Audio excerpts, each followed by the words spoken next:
To live in Australia is to have won the lottery of life. So a question that should be posed more often, just what is in Australia's national interest when it comes to our immigration program? Now, if you ask me, immigration should be run primarily for the benefit of Australia and the citizens here, and not primarily for the benefit of the migrants themselves. That's why Peter Dutton was right to say today that we should take no immigrants, none whatsoever, from Gaza. Hamas is a listed terrorist organisation. They've just committed an atrocity against the Jewish people, the biggest attack on people of Jewish faith since the Holocaust, and that the government wouldn't be conducting checks. I don't think people should be coming in from that war zone at all at the moment. It's not prudent to do so, and I think it puts our national security at risk. Given that there's already been a great deal of social tension, including rampant anti-Semitism, that's been fuelled by some poorly integrated migrant groups, why make a bad situation worse by importing more of the world's problems? I mean, look at what's happening. The trees will speak, the stone will speak, and they'll say, "O Muslim, O believer, there is a Yahudi behind me, come and kill him." صفة من صفات اليهود هي أنهم شعب متعطش لسفك الدماء. It's a night of pride! It's a night of victory! Most Gazans support Hamas, which is absolutely dedicated to wiping Israel off the map and the murder of millions of Jews. Is that the attitude we want more of here in Australia? Well, of course not.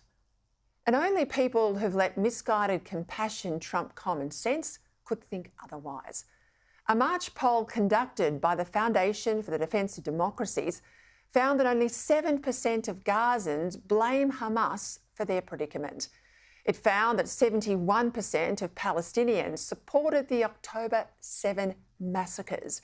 And it found that 59% of Palestinians thought that Hamas should rule Gaza. And don't forget that Gazans voted Hamas into office to be their government the last time elections were held.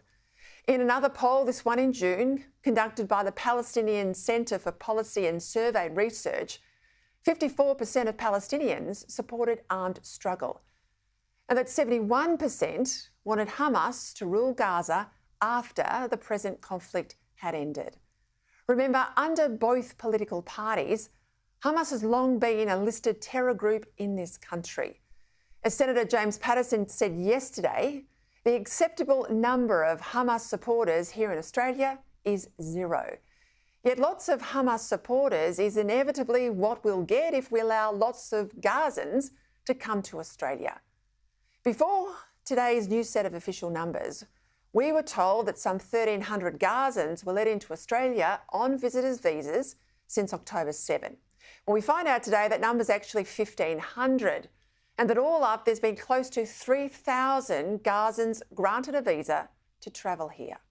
Now, with its back to the wall over threats of a Muslim backlash in key Labor seats, the Albanese government wants to convert these visitor visas to permanent ones, with all the rights that come with that: citizenship, welfare, Medicare and more.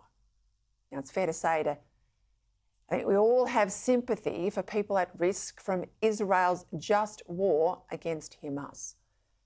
But if their fellow Muslims and neighbours of Egypt and Jordan and Saudi Arabia refuse to take Gazans, not one, because they think radical Islamism is a deadly threat to their own Muslim societies, why should Australia take any, given the trouble that Islamist sympathisers are already causing here, like the near riot outside a Sydney council meeting last night?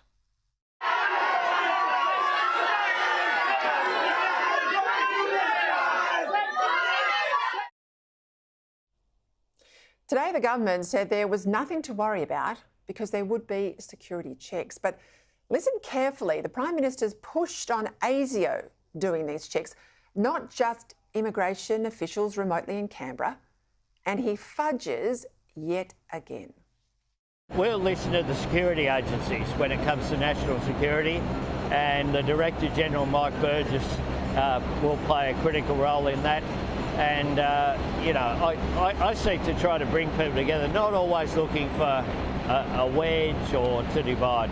Why not refer it all to ASIO? Why not have ASIO beside every entrant, every visa, every Guess what? They do. There's security checks. They're not all referred to ASIO.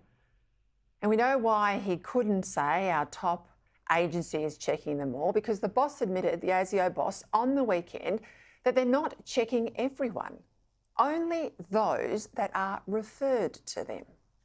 Those from Gaza who've come here have gone through the very standard checks. They've gone through a visa. If they've been issued a visa, they've gone through the process. Part of that visa process is where criteria hit. Right. They're referred to my organisation and ASIO does its thing. Now, believe me, a security check by an immigration bureaucrat in under 24 hours, and that's what we know is happening, well, that's no security check at all. And we've also just found out that rhetorical support for Hamas is not regarded in Australia now as a disqualification for a visa, only what they regard as material support. So what's that mean? Anyone from Gaza is allowed in, except those people that ASIO thinks, if they get an actual referral, were Hamas fighters? I mean, seriously, are we mad? Let's be very clear what the Prime Minister is doing here. He's jeopardising our future as a cohesive and harmonious society in order to placate militant Muslim groups in some of his safe seats. Now, frankly, this is a disgrace and utterly unworthy of any Australian government, for which the safety of Australians must always come first.